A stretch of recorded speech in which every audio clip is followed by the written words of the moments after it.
কবি তিনি বলেছেন যে আপনি যেখানে দাঁড়াবেন হুমায়ুন কবি হারাবেন, কি বলবেন?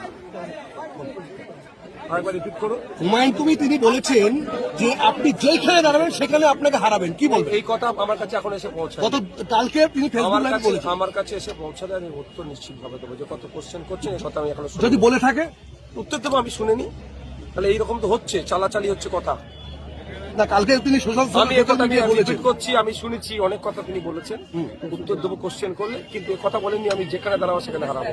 আরেকটা কথা বলেছেন আপনি তৃণমূলের সাথে যোগ আছে বা বিজেপির সাথে, এরকমই একটা কথা বলছেন। বিজেপির কথা বলেনি কিন্তু, উনি তৃণমূলের কথা বলেছেন। হুমায়ুন কবির যোগ থাকে পাবলিশ করতে বলবেন। হুমায়ুন কবির জোট বার্তা দিচ্ছেন, ফুরফুরাতে গেছিলেন, বলেছেন 31 তারিখের মধ্যে যদি আসে তাহলে 31 তারিখ পর জোটের জন্য উনি অপেক্ষা করবেন, না হলে একাই লড়বেন। কি বলবেন এই বিষয়ে?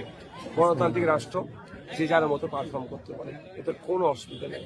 সারা ভারতবর্ষে যদি আপনি ইতিহাস দেখেন, যদি এখন বর্তমান পরিস্থিতি দেখেন, ইলেকশন কমিশন অফ ইন্ডিয়ার ওয়েবসাইটে দেখুন, ভারতবর্ষে 2200 থেকে 2500 পলিটিক্যাল রেজিস্টার্ড পার্টি আছে।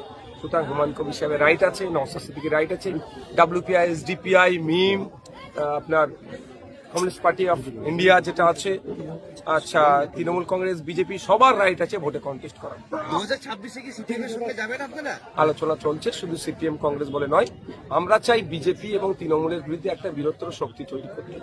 অবিজেপি তৃণমূল যে শক্তিগুলো আছে, যারা সেকুলার মাইন্ডে চলেন, সেকুলার প্র্যাকটিস করে, তাদেরকে ঐক্যবদ্ধ করে আমরা লড়াই করতে চাইছি। তৃণমূল বলছে যে সংখ্যালঘু ভোট কেটে আইএসএফ এবং হুমায়ুন কবির মতো বিজেপি দালালি করছে।